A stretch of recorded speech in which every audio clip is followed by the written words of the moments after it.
밤에 잠자리에 누우면 잠이 잘 오지 않을 때가 있습니다. 아무 일도 일어나지 않았는데도 마음은 이미 내일을 걱정하고 머릿속에는 온갖 생각이 가득합니다. 내일 병원 검사 결과는 괜찮을까? 아이들은 잘 지내고 있을까? 몸이 예전 같지 않은데 혹시 더 나빠지면 어쩌지? 아마 한 번쯤은, 아니, 어쩌면 요즘은 매일 밤 이런 생각과 마주하실지도 모릅니다. 우리는 젊었을 때 이렇게 생각했습니다. 경험이 쌓이면 불안도 자연스럽게 줄어들 거라고, 나이가 들면 세상 이치도 더 잘 알게 되고 마음도 편안해질 거라고 말이죠. 하지만 막상 살아보면 다릅니다. 50이 되어도 60이 되어도 70이 되어도 불안은 사라지지 않습니다. 모양만 달라져 찾아올 뿐입니다. 건강에 대한 근심, 혼자 남을지 모른다는 걱정, 내가 쓸모 없어지는 건 아닐까 하는 마음, 가족에게 혹시라도 짐이 되지 않을까 하는 두려움. 왜 우리는 나이가 들어도 불안에서 완전히 벗어나지 못하는 걸까요? 19세기 철학자 아르투어 쇼펜하우어는 이 질문을 누구보다 깊이 탐구한 사람입니다. 그는 불안이 단순히 상황 때문이 아니라 우리 마음 깊은 곳에 자리한 하나의 힘에서 비롯된다고 보았습니다. 그는 그 힘을 의지, 즉 욕망하고 바라며 계속해서 무언가를 붙잡으려 하는 마음의 움직임이라고 설명했습니다. 이 의지가 우리의 삶을 앞으로 끌어가기도 하지만 채워지지 않으면 다시 불안을 불러옵니다. 그리고 인간이라면 누구나 이 구조 안에 갇혀 있다고 그는 보았습니다. 오늘 이 시간에는 그 불안을 조금만 조용히 들여다보려고 합니다. 불안을 없애겠다는 약속이 아니라 왜 이 감정이 우리 곁을 쉽게 떠나지 않는지, 그리고 그 불안 속에서도 어떻게 조금 더 평온하게 숨 쉴 수 있을지, 쇼펜하우어의 시선을 빌려 천천히 함께 걸어보려 합니다. 당장 내일이 달라지지 않을 수도 있습니다. 하지만 오늘 이 시간이 당신의 불안을 향한 시선을 조금은 부드럽게 바꿔줄 수 있다면 그것으로도 충분한 시작이 될 것입니다. 이 영상이 불안한 마음이 올라올 때 다시 찾아와도 괜찮은 작은 쉼터가 되었으면 합니다. 끝까지 들어보신 뒤에 언젠가 또 듣고 싶다는 생각이 드신다면 구독과 좋아요로 조용히 발자국을 남겨주세요. 그 자리에 제가 계속 이야기를 채워두겠습니다. 자, 이제 첫 번째 이야기로 들어가 보겠습니다. 파트 1, 불안의 뿌리.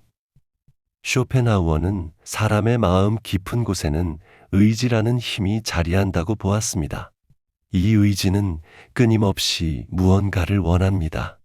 배고프면 먹고 싶고, 아프면 낫고 싶고, 외로우면 누군가 곁에 있기를 바랍니다.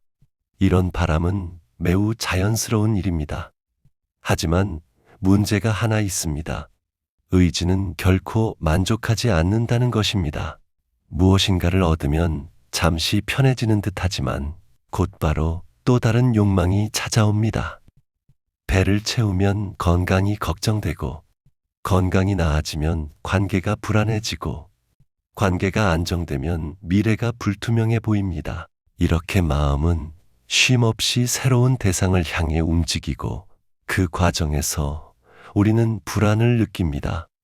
쇼펜하우어는 이런 불안을 인간 존재의 한 부분으로 보았습니다.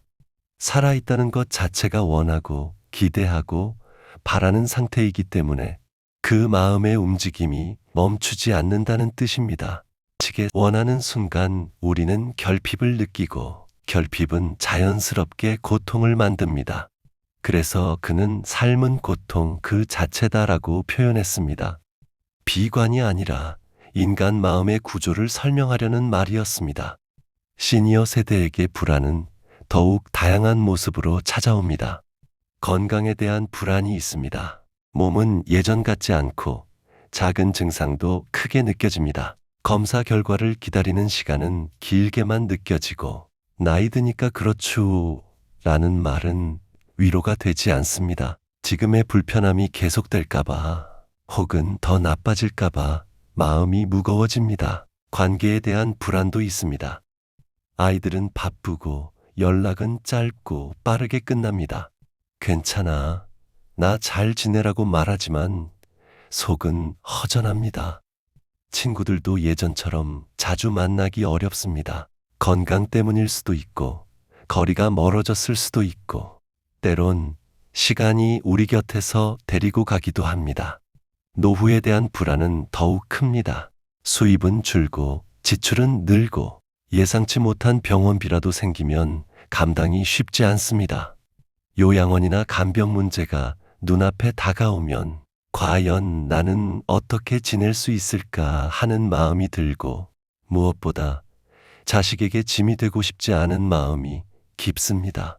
이처럼 우리가 느끼는 여러 불안의 뿌리는 쇼펜하우어가 말한 의지의 작용입니다. 건강하고 싶고 사랑받고 싶고 안전하게 살고 싶다는 지극히 자연스러운 마음이 흔들리는 순간 불안은 더 크게 다가옵니다. 하지만 이때 기억해야 할 점이 있습니다. 불안은 나쁜 것이 아니라는 것입니다. 불안은 마음이 우리를 지키려는 신호입니다. 위험을 감지하게 하고 준비하게 하고 조심하게 만드는 하나의 자연스러운 반응입니다. 문제는 이 불안이 너무 커질 때입니다. 일어나지 않은 일을 미리 걱정하고 통제할 수 없는 것까지 붙잡으려 할 때 불안은 삶을 지배하기 시작합니다. 쇼펜하우어는 이 불안을 완전히 없앨 수는 없다고 보았습니다. 하지만 불안과 함께 사는 법은 배울 수 있다고 말했습니다. 의지의 힘을 조금 줄이는 것, 기대를 조절하는 것, 지금 이 순간에 머무는 것, 이 작은 변화들이 마음을 훨씬 편안하게 만듭니다. 이 구조를 이해하는 것만으로도 불안이 줄어듭니다. 불안이 내 잘못이 아니라는 것, 누구나 겪는 마음의 자연스러운 움직임이라는 것을 알게 되면 그동안 나를 향하던 자책이 서서히 사라집니다. 그리고 자책이 줄면 불안도 함께 가벼워집니다. 그렇다면 왜 우리는 실제보다 더 앞서 생각하고 아직 오지 않은 미래까지 걱정하게 될까요? 다음 파트에서 그 이유를 조금 더 깊이 들여다보겠습니다. 파트 2. 미래를 지나치게 상상하는 마음. 쇼펜하우어는 인간의 불안을 이렇게 설명했습니다. 불안은 아직 오지 않은 고통을 미리 당하는 것이다. 우리는 실제로 일어나지도 않은 일을 마음속에서 먼저 상상하며 두려움을 키웁니다. 내일 병원 검사에서 나쁜 결과가 나오면 어쩌나? 다음 주까지 자식에게 연락이 없으면 무슨 일이 생긴 건 아닐까? 몇 년 후 혼자 움직이기 어려워지면 누가 곁을 지켜줄까? 이런 생각은 머릿속을 떠나지 않고 아직 일어나지 않은 미래가 마치 지금 눈앞의 현실처럼 느껴지기 시작합니다. 하지만 이 상상들 대부분은 실제로 일어나지 않습니다. 검사 결과는 괜찮을 때가 훨씬 많고 자식은 단지 바빠서 전화를 놓쳤을 뿐이며 몇 년 후의 상황은 지금 어떤 모습으로든 단정할 수 없습니다. 그럼에도 불안한 마음은 이미 최악의 그림을 그려놓고 그 안에서 혼자 고통을 겪습니다. 예를 들어 어느 날 허리가 조금 더 아픈 날이 있다고 해봅시다. 그러면 생각이 바로 이어집니다. 디스크는 아닐까? 혹시 수술해야 하는 건 아닐까? 나이가 있는데 회복은 잘 될까? 후유증이라도 남으면? 아직 병원에 가보지도 않았는데 마음은 이미 수술실 한가운데 누워 있습니다. 또 자식이 며칠 동안 연락이 없을 때도 마찬가지입니다. 바쁠 수도 있고 그냥 하루 이틀 정신없이 지나갔을 수도 있습니다. 하지만 불안한 마음은 다르게 해석합니다. 내가 뭔가 기분 상하게 했나? 혹시 나를 부담스러워하나? 이런 생각은 금방 마음을 무겁게 가라앉게 만듭니다. 쇼펜하우어는 이런 심리를 정확히 보았습니다. 인간에게는 과거를 기억하고 미래를 상상하는 능력이 있습니다. 이 능력은 인간만의 위대한 힘이지만 동시에 불안을 크게 만드는 원인이 되기도 합니다. 동물은 지금 눈앞의 상황만 반응합니다. 배고프면 먹이를 찾고 위험하면 도망칩니다. 내일을 걱정하지 않습니다. 하지만 인간은 다릅니다. 지금은 괜찮아도 내일 일이 어떻게 될지 걱정하고 오늘 안전해도 먼 미래의 위험을 상상합니다. 특히 나이가 들면 이 상상력은 더 활발해집니다. 젊을 때는 미래가 넓게 열려 있고 선택지도 많습니다. 그래서 불안보다 가능성이 더 크게 보입니다. 하지만 나이가 들면 해낼 수 있는 일이 줄고 시간은 소중해지고 실수할 여유도 적어집니다. 그러니 마음은 더 조심스러워지고 미래를 더 많이 걱정하게 됩니다. 쇼펜하우어는 이런 상태를 이렇게 해석했습니다. 현재에 머무르지 못하는 사람은 과거를 후회하거나 미래를 두려워하며 산다. 우리는 지금 이 순간이 괜찮음에도 나중에 일어날 일을 미리 걱정합니다. 지금 아프지 않은데도 언젠가는 아플까봐 두렵고 지금 혼자가 아니어도 언젠가의 외로움을 미리 떠올립니다. 이런 생각의 패턴은 마음뿐 아니라 몸에도 영향을 줍니다. 불안하면 심장이 빨리 뛰고 숨이 가빠지고 잠이 오지 않고 소화가 잘 되지 않습니다. 마치 실제 위기를 만난 것처럼 몸이 반응합니다. 하지만 현실에서는 아무 일도 일어나지 않았습니다. 상상 속에서만 일어난 사건일 뿐입니다. 그렇다면 어떻게 해야 할까요? 쇼펜하우어는 현재로 돌아오는 연습을 강조했습니다. 지금 이 순간, 실제로 내 앞에서 일어나고 있는 일에 집중하는 것입니다. 지금 몸은 괜찮은지, 지금 주변은 안전한지, 지금 당장 해결해야 할 문제가 있는지, 이 질문들로 마음을 현재에 붙잡아두는 연습입니다. 대부분의 경우 지금 이 순간은 괜찮습니다. 대부분의 불안은 미래에서 옵니다. 그러니 상상이 마음을 데리고 멀리 가지 않도록 지금 여기로 다시 돌아오는 연습이 필요합니다. 그리고 이 다음 내용은 불안을 더 깊이 이해하는 중요한 부분입니다. 기대가 어떻게 불안을 더 크게 만드는지 이 구조를 알면 마음이 한결 가벼워집니다. 파트 3 기대가 만드는 불안의 구조. 쇼펜하우어는 이렇게 말했습니다. 불안은 기대와 현실 사이의 긴장에서 태어난다. 우리는 누구나 미래에 대한 기대를 품고 살아갑니다. 내일은 오늘보다 조금 더 나을 거라는 기대, 건강이 유지될 거라는 기대, 사람들과의 관계가 계속 이어질 거라는 기대. 이 기대가 우리를 살아가게 하는 힘이 되지만 동시에 불안의 씨앗이 되기도 합니다. 왜냐하면 기대는 언제나 불확실하기 때문입니다. 될 수도 있지만 안 될 수도 있습니다. 그리고 바로 그 안 될 수도 있다는 가능성이 불안으로 모습을 드러냅니다. 이 불안은 우리 일상 속 아주 사소한 순간에서도 고개를 듭니다. 오랜만에 고등학교 동창 모임이 있다고 해봅시다. 마음속 어딘가에서는 옛날처럼 편하고 즐거운 시간을 기대합니다. 하지만 동시에 이런 생각이 스칩니다. 나만 늙어 보이면 어떡하지? 대화에 껴들지 못하면 괜히 갔다가 더 쓸쓸해지는 건 아닐까? 기대가 있기 때문에 불안도 함께 따라오는 겁니다. 또 이런 경우도 있습니다. 새로 이사 온 동네에서 산책 모임에 나가보려고 마음을 먹었습니다. 새로운 친구를 만날 수 있을 거라는 기대, 건강에도 좋고 외롭지도 않겠다는 기대가 생깁니다. 그런데 발걸음이 쉽게 떨어지지 않습니다. 사람들이 나를 받아줄까? 내가 어울릴 수 있을까? 괜히 나만 이상한 사람이 되는 건 아닐까? 건강 문제도 마찬가지입니다. 요즘 무릎이 불편해서 물리치료를 시작했다고 합시다. 몇 주 지나면 좋아질 거라고 기대하지만 마음 한켠에서는 또 이런 생각이 따라오죠.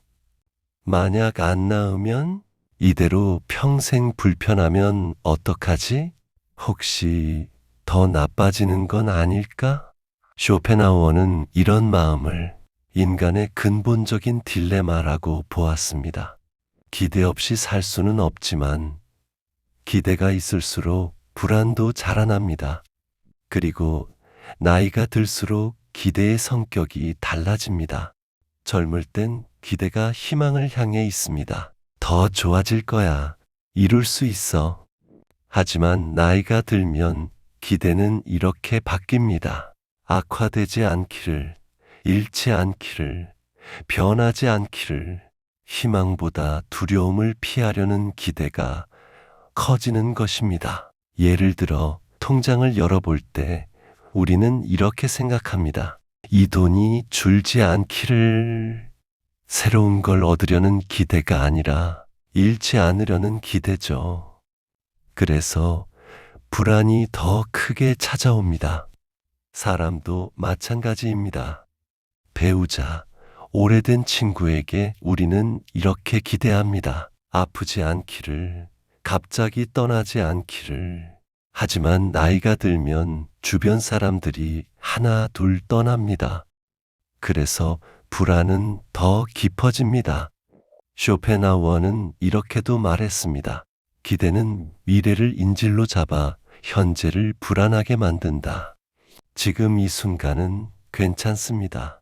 지금 당장 큰 문제는 없습니다. 그런데도 불안합니다. 왜냐하면 우리의 시선이 지금이 아니라 기대된 미래에 가 있기 때문입니다. 아침에 눈을 뜨며 오늘은 괜찮을까? 잠들기 전 내일도 괜찮길. 기대가 미래를 향해 흔들릴 때 현재는 불안으로 가득 찹니다. 관계도 그렇습니다. 평소 연락 자주 하던 사람이 며칠 조용하면 무슨 일 생긴 게 아닐까? 혹시 나한테 서운했나? 사실은 그냥 바쁜 것 뿐일 수도 있습니다. 하지만 좋은 관계가 계속되기를 바라는 마음이 작은 변화에도 불안을 불러옵니다. 쇼펜하우어는 이 불안의 해법을 기대를 조정하는 것이라고 말했습니다. 기대를 버리라는 것이 아니라 기대의 방식을 바꾸라는 것입니다.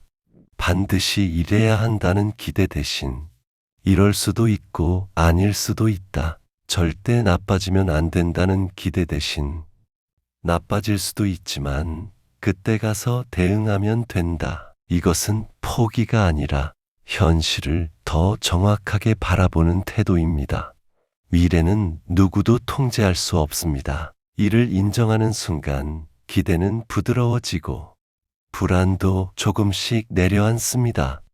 그리고 이 다음 내용을 이해하면 불안은 절반은 가라앉게 됩니다. 바로 비교가 만드는 불안의 악순환입니다. 다음 파트에서 이어서 자세히 이야기하겠습니다. 파트 4 비교와 타인의 시선. 쇼펜하우어는 인간 마음의 깊은 곳에는 경쟁하려는 의지가 숨어 있다고 보았습니다. 그리고 이 의지는 단순히 남과 자신을 비교하는 데서 끝나지 않습니다. 비교가 시작되는 순간 지금의 나에 대한 불안이 함께 생겨나기 때문입니다. 우리는 단순히 잘 살고 싶어 하는 것이 아니라 남보다 조금 더 잘 살고 싶어 합니다. 그저 건강하고 싶은 것이 아니라 남보다 더 건강하길 바랍니다. 사랑받고 싶은 마음도 결국은 남들보다 더 많은 사랑을 받고 싶다는 욕망으로 이어집니다. 이 마음의 작용은 자연스럽지만 비교가 일어나는 순간 현재의 나는 항상 부족해 보이고 그 부족함이 미래에 대한 불안으로 번집니다. 앞으로 나는 더 뒤처지지 않을까? 나는 계속 이렇게 살아도 괜찮을까? 내가 가진 것들이 줄어들면 어떡하지? 이 질문들은 비교가 만들어낸 불안의 그림자입니다. 나를 있는 그대로 바라보지 못하고 언제나 남과 비교한 나를 바라보게 되면 결론은 거의 항상 같습니다. 나는 부족하다. 왜냐하면 세상에는 언제나 나보다 더 건강한 사람, 더 여유로운 사람, 더 안정된 사람, 더 행복해 보이는 사람들이 있기 때문입니다. 그리고 이 부족함은 단순한 슬픔이나 좌절이 아니라 앞으로의 삶이 더 나빠질지도 모른다는 미래 불안으로 이어집니다. 나이가 들면 이 비교는 더욱 아프게 다가옵니다. 젊었을 때는 비교해도 희망이 있습니다. 지금은 조금 부족해도 앞으로 나아질 여지가 있다고 믿었습니다. 하지만 나이가 들면 상황이 달라집니다. 지금의 내가 거의 최종 모습처럼 느껴지고 앞으로 더 나아지기 어렵다고 생각하게 됩니다. 그래서 비교는 더 깊은 좌절과 불안을 남깁니다. 예를 들어 동창회에 가면 이런 생각이 자연스럽게 스칩니다. 똑같이 나이를 먹었는데도 어떤 친구는 여전히 건강하고 활기차 보입니다. 골프도 치고 여행도 다니고 취미 생활도 기운차게 즐깁니다. 자식 이야기도 자랑처럼 들려옵니다. 손주 이야기까지 나오면 마음 한쪽이 괜히 축 처집니다. 집으로 돌아오는 발걸음이 무거워지고 머릿속에서는 이런 불안한 생각이 올라옵니다. 나는 왜 이렇게 살았을까? 사람들은 다 잘 나가는데 나는 점점 뒤처지는 건 아닐까? 누구도 나를 비난하지 않았지만 비교는 조용히 나의 내일까지 흔듭니다. 앞으로의 나는 더 초라해지지는 않을까? 이 불안이 마음을 조용히 갉아먹습니다. 이웃집 풍경도 비슷합니다. 옆집 할머니는 자식들이 주말마다 찾아옵니다. 창문 너머 웃음소리가 들리고 식탁에 둘러앉아 함께 음식을 나누는 모습이 보입니다. 그 모습을 바라보면 내 집은 더 조용하게 느껴지고 문득 이런 생각이 싹 틉니다. 나는 뭘 잘못한 걸까? 혹시 우리 가족은 점점 멀어지고 있는 건 아닐까? 이런 생각의 뒤에는 언제나 미래에 대한 불안이 숨어 있습니다. 쇼펜하우어는 이러한 비교가 전혀 의미가 없다고 했습니다. 왜냐하면 사람의 삶은 겉으로 보이는 것과 실제가 완전히 다르기 때문입니다. 건강해 보이는 사람도 속으로는 아픔을 안고 있을 수 있고 자식이 성공한 사람도 말하지 않는 고민과 상처가 있을 수 있습니다. 우리는 남의 겉모습만 보고 그 전체를 알고 있다고 착각할 뿐입니다. 그래서 그는 이렇게 말했습니다. 타인의 행복을 부러워하지 말라. 그들의 불행은 보이지 않을 뿐이다. 비교는 언제나 불공정합니다. 내가 가진 약점은 너무 잘 알고 있고 남의 약점은 보이지 않습니다. 나는 내 고통을 매일 느끼지만 남의 고통은 짐작만 할 뿐입니다. 그러니 비교하면 늘 내가 손해입니다. 또 하나의 문제는 타인의 시선입니다. 우리는 남이 나를 어떻게 볼까를 지나치게 의식합니다. 혹시 내가 초라해 보이지 않을까? 쓸모없어 보이지 않을까? 불쌍하게 보이진 않을까? 이 질문들은 모두 자존심의 문제가 아니라 존재에 대한 불안입니다. 쇼펜하우어는 이를 허영이라는 개념으로 설명했습니다. 남의 평가에 내 가치를 맡기는 마음입니다. 남이 나를 좋게 보면 마음이 잠시 편안해지지만 무시하는 태도를 보이면 마음은 금세 무너집니다. 그 순간 내 마음의 중심은 나에게서 멀어지고 남의 말과 표정에 흔들립니다. 나이가 들면 이러한 허영은 더욱 예민해집니다. 사회적 역할이 줄고 젊은 시절의 명함도 직함도 사라지고 사람들의 관심도 자연히 멀어지면 마음속에서 이런 불안한 질문이 올라옵니다. 나는 이제 어떤 사람일까? 나는 여전히 가치 있는 사람일까? 쇼펜하우어는 이 고민이 헛된 것이라고 했습니다. 왜냐하면 타인의 평가는 내 본질과 전혀 무관하기 때문입니다. 남이 나를 어떻게 보든 나는 나이고 남의 인정이 없다고 해서 내 삶의 의미가 줄어드는 것도 아닙니다. 그래서 그는 이렇게 말했습니다. 당신의 가치를 타인의 눈에서 찾지 말고 당신의 내면에서 찾아라. 물론 이건 쉬운 조언이 아닙니다. 평생 타인의 시선을 신경 쓰며 살아왔는데 이제 와서 무시하라는 말처럼 들릴 수 있습니다. 하지만 우리는 작은 연습부터 할 수 있습니다. 오늘 하루만큼은 남과 비교하지 않는 연습을 해보는 것입니다. 남이 잘 살든 못 살든 나와는 별개의 일이라고 생각해 보는 것입니다. 대신 나에게 집중합니다. 오늘 나는 무엇을 느꼈는지, 오늘 나는 어떤 하루를 보냈는지, 나에게 필요한 것이 무엇인지 돌아보는 것입니다. 타인의 시선도 마찬가지입니다. 남이 나를 어떻게 보는지 걱정하는 대신 나는 나를 어떻게 바라보고 있는지 묻는 연습입니다. 내가 나를 존중하는지, 내가 나에게 친절한지, 내가 나를 이해하려는 마음이 있는지, 이렇게 시선을 밖에서 안으로 옮기면 불안이 조금씩 줄어듭니다. 남의 평가는 언제든 바뀔 수 있지만 내가 나를 어떻게 대하느냐는 내가 선택할 수 있기 때문입니다.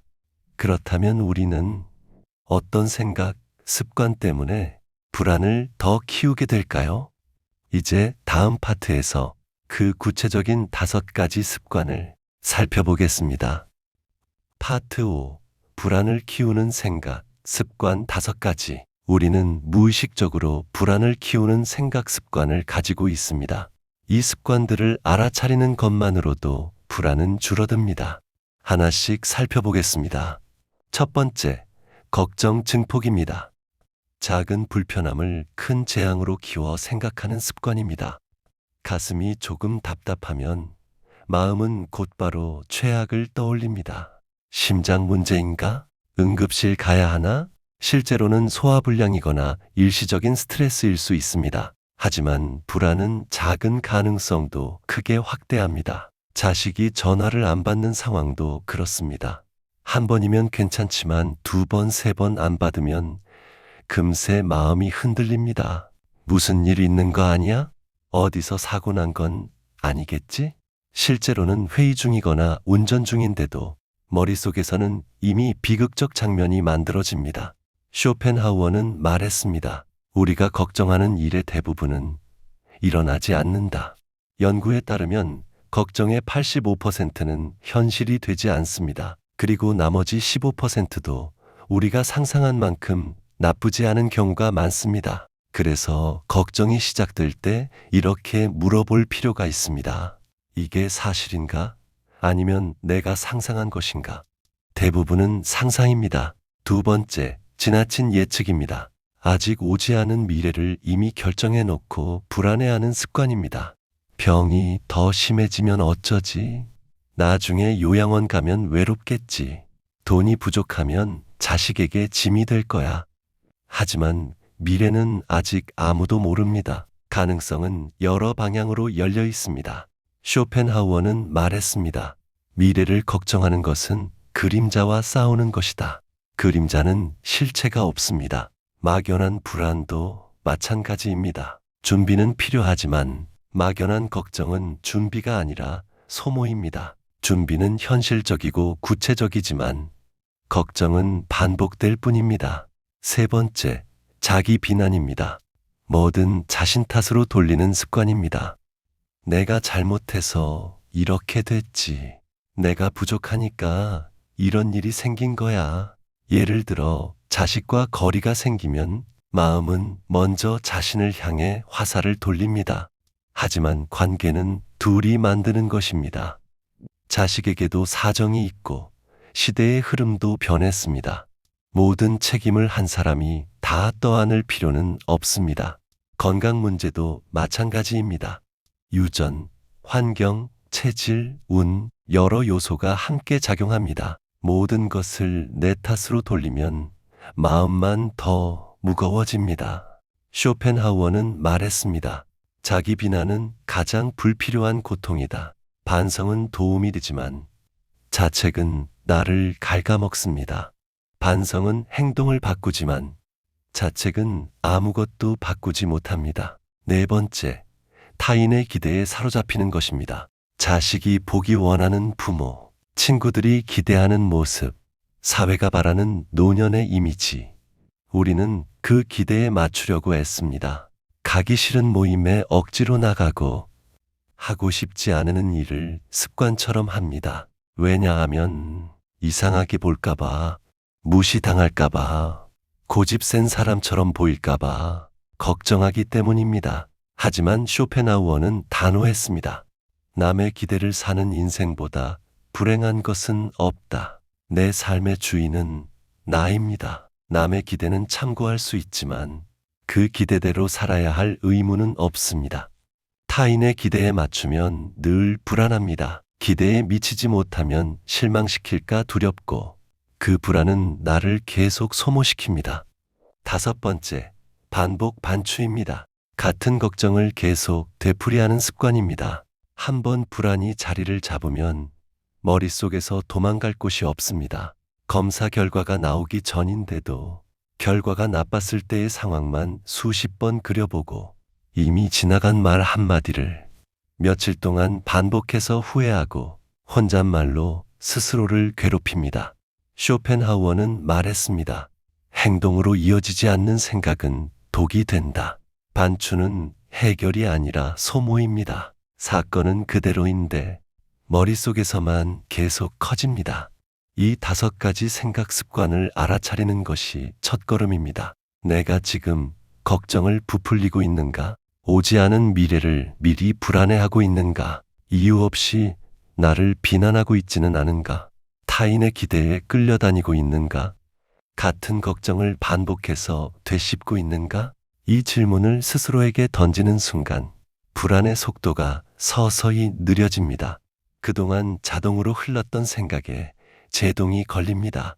그리고 선택의 여지가 생깁니다. 이 생각을 계속할 것인가? 아니면 이제 멈출 것인가? 이제 다음 파트에서 쇼펜하우어가 제안한 불안을 줄이는 3가지 마음 공식을 배워보겠습니다. 파트 6 불안을 줄이는 쇼펜하우어식 마음 공식 3가지. 이제 마지막입니다. 쇼펜하우어는 불안을 완전히 없앨 수는 없다고 했지만 그 힘을 약하게 만드는 방법은 분명히 있다고 말했습니다. 그리고 그 방법들은 거창하지 않습니다. 우리 일상 속에서 조용히 실천할 수 있는 것들입니다. 하나씩 천천히 들어보시겠습니다. 첫 번째 공식, 지금 이 순간으로 돌아오는 연습. 쇼펜하우어는 행복이 머물 수 있는 자리는 오직 현재뿐이라고 했습니다. 그런데 우리는 대부분 현재가 아닌 곳에서 삽니다. 과거를 붙잡고 후회하거나 오지 않은 미래를 상상하며 불안해하죠. 지금 이 순간은 아무 문제 없는데 마음은 늘 그 너머로 달아나 있습니다. 불안이 올라올 때는 아주 간단한 연습을 해보면 좋습니다. 숨을 천천히 들이쉬고 내쉬면서 내 몸이 지금 어떤 상태인지 가만히 살펴보는 겁니다. 어깨가 긴장되어 있는지, 턱이 굳어 있는지, 손에 힘이 들어가 있는지, 몸을 느끼는 순간 불안한 생각이 잠시 멈춥니다. 지금 눈앞의 것들을 하나씩 천천히 바라보는 것도 좋습니다. 창밖나무의 흔들림, 테이블 위 컵의 형태, 주변의 작은 소리들, 그렇게 마음이 지금으로 돌아오는 연습을 하다 보면 불안이 조금씩 숨을 고릅니다. 처음엔 잘 안 됩니다. 금방 또 생각이 달아나죠. 괜찮습니다. 그럴 때마다 다시 지금으로 돌아오기만 하면 됩니다. 그것만으로도 충분합니다. 두 번째 공식, 마음속 의지를 조용히 들여다보기. 쇼펜하우어는 인간의 불안은 끊임없이 무엇인가를 원하고 붙잡으려는 의지에서 비롯된다고 보았습니다. 이 의지는 자동으로 움직입니다. 우리가 의식하기도 전에 작동하죠. 그래서 그는 의지를 없애라고 하지 않았습니다. 그것은 불가능하니까요. 대신 의지를 바라보라고 했습니다. 내가 지금 무엇을 원하고 있는지, 왜 그것을 원하는지, 그 욕구가 정말 필요한 것인지 잠깐 멈춰서 스스로에게 물어보는 겁니다. 예를 들어 자식에게 갑자기 전화하고 싶을 때가 있습니다. 그럴 때 이렇게 물어보는 거죠. 지금 내가 전화를 하고 싶은 건 정말 할 말이 있어서일까? 아니면 조금 외로워서일까? 아니면 괜히 불안해서일까? 이렇게 마음을 바라보면 욕구가 조금 느슨해집니다. 그동안 자동으로 움직이던 마음에 잠시 숨을 고르는 틈이 생기는 거죠. 쇼핑이 갑자기 하고 싶을 때도 마찬가지입니다. 이 물건이 정말 필요한 걸까? 아니면 단지 오늘 기분이 허전해서일까? 이렇게 스스로에게 묻는 순간 충동이 줄어듭니다. 우리 마음속 욕구에는 두 종류가 있습니다. 정말 필요한 욕구와 빈 마음을 채우기 위해 잠시 올라오는 욕구, 건강을 돌보려는 마음, 몸을 보호하려는 마음, 이런 것들은 자연스럽고 필요한 욕구입니다. 하지만 외로움을 지우기 위해 충동적으로 무언가를 사는 마음, 누군가에게 인정받기 위해 불필요한 말을 하는 마음, 이런 욕구들은 채워도 만족이 없습니다. 중요한 건 욕구를 없애는 것이 아니라 내가 지금 이런 마음이구나 하고 알아차리는 것입니다. 그 순간부터 마음의 흐름이 달라집니다. 세 번째 공식, 불확실성과 함께 살아보기. 쇼펜하우어는 삶이란 본래 불확실하다고 말했습니다. 우리는 내일 어떤 일이 생길지 모릅니다. 건강도, 관계도, 미래도 우리 뜻대로 되지 않습니다. 그래서 불안이 생기죠. 사람들은 이 불확실성을 어떻게든 없애보려고 합니다. 완벽하게 알고 싶고, 완벽하게 대비하고 싶고, 어떤 일도 일어나지 않기를 바랍니다. 하지만 삶은 우리의 계획을 기다려주지 않습니다. 그래서 쇼펜하우어는 불확실성을 없애려 하지 말고 받아들여라 라고 말했습니다. 받아들인다는 것은 포기하는 것이 아닙니다. 할 수 있는 것은 하고 할 수 없는 것은 내려놓는 태도입니다. 예를 들어 건강에 대해 이렇게 생각할 수 있습니다. 나는 언젠가 아플 수도 있다. 그건 자연스러운 일이다. 그때가 오면 그때 필요한 방법을 찾으면 된다. 관계도 마찬가지입니다. 사람 관계는 변할 수 있다. 가까워질 수도 멀어질 수도 있다. 그 변화도 삶의 일부다. 이렇게 마음을 조금 열어두면 당장 눈앞의 불안이 줄어듭니다. 검사 결과를 기다릴 때도 마찬가지입니다. 할 수 있는 것은 이미 했습니다. 검사를 받았고 건강을 관리했고 지금 몸을 위해 할 수 있는 일을 하고 있습니다. 나머지는 이제 결과가 나올 때 알 수 있는 겁니다. 걱정한다고 달라지지 않습니다. 불확실성과 함께 사는 법을 익히면 마음이 훨씬 가벼워집니다. 모든 걸 통제하려는 나를 내려놓는 순간 불안은 힘을 잃습니다. 여기까지 오시느라 정말 수고 많으셨습니다. 오늘 우리는 불안이라는 감정을 아주 조용히 깊이 들여다보았습니다. 쇼펜하우어의 철학을 통해 알게 되었죠. 불안은 성격 탓도 아니고 환경 탓도 아니라는 것.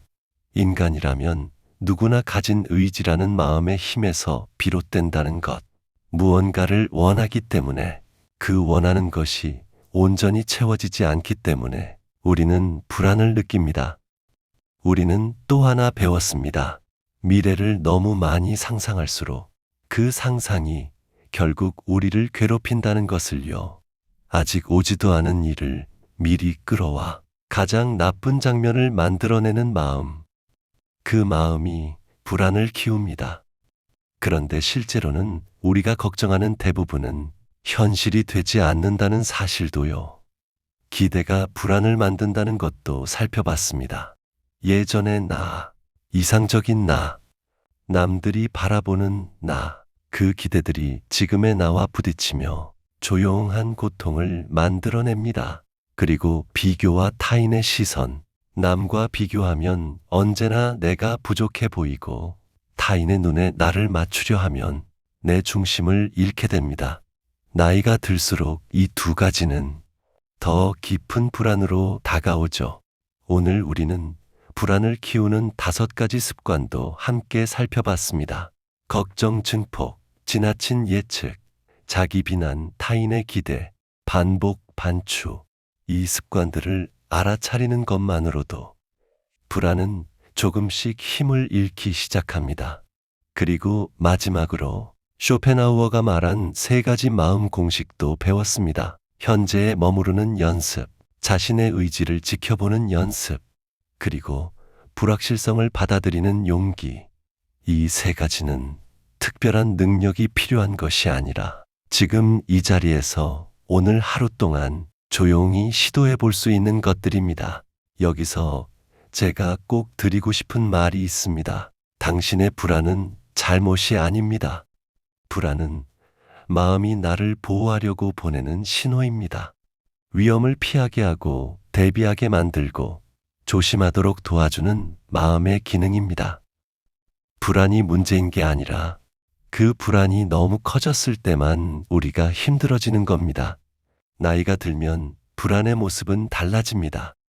젊을 때는 성공과 인정이 걱정이었다면 지금은 건강, 관계, 노후에 대한 걱정이 더 크게 다가옵니다. 하지만 그 뿌리는 같습니다. 안전하고 싶다, 사랑받고 싶다는 자연스러운 마음입니다. 쇼펜하우어는 비관적인 철학자로 알려져 있지만 그의 핵심은 포기가 아니라 현실을 있는 그대로 보자는 것입니다. 삶은 완벽하지 않고 고통도 완전히 사라지지 않습니다. 불안도 마찬가지입니다.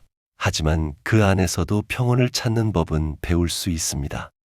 기대를 조금 낮추고 욕망을 조금 내려놓고 지금을 바라보면 마음의 짐이 가벼워집니다. 나이가 든다는 것은 많은 것을 잃어가는 과정처럼 보일 수 있지만 한편으로는 불필요한 것을 내려놓는 과정이기도 합니다. 젊을 때는 중요해 보였던 것들이 사실은 그렇게까지 중요하지 않았다는 걸 조금씩 알게 되죠. 그 빈자리를 채우는 것은 사실 아주 작은 것들입니다. 따뜻한 햇살, 입안에 머무는 따뜻한 음식, 내 몸이 쉬어가는 잠, 가까운 사람과 주고받는 짧은 말 한마디. 이 소소한 것들이 인생 후반에 가장 큰 기쁨이 됩니다. 쇼펜하우어는 말년에 이렇게 말했습니다. 나이가 들수록 일상의 작은 즐거움이 더 크게 보인다. 그것이 지혜다. 화려하지 않아도 괜찮습니다. 특별하지 않아도 괜찮습니다. 지금 이 순간 당신이 평온을 찾을 수 있다면 그것으로 충분합니다. 불안은 앞으로도 찾아올 겁니다. 그건 피할 수 없습니다. 하지만 불안에 끌려다니지 않는 법은 우리가 배울 수 있습니다. 알아차리고 관찰하고 다시 지금 이 순간으로 돌아오는 것. 이 작은 반복이 결국 마음을 바꿉니다. 완벽하지 않아도 좋습니다. 가끔 흔들려도 괜찮습니다. 다시 돌아오면 됩니다. 당신의 속도로 천천히, 꾸준히. 오늘 이 긴 여정을 끝까지 함께 해주셔서 진심으로 감사합니다. 오늘 나눈 이야기들이 당신의 마음에 조용한 위안이 되기를 바랍니다. 불안이 찾아올 때 잠시 멈추고 오늘 우리가 나눈 3가지를 떠올려 보세요. 현재에 집중하기, 의지를 바라보기, 불확실성을 받아들이기. 당신은 이미 잘하고 계십니다. 나이 드는 것도, 불안을 느끼는 것도, 고민하는 것도 모두 자연스러운 과정입니다. 마지막으로 쇼펜하우어의 문장 하나로 오늘을 마무리하겠습니다. 삶의 지혜는 고통을 없애는 것이 아니라 고통 속에서도 평온을 유지하는 것이다. 오늘도 평온한 하루 되시기를 바랍니다. 감사합니다.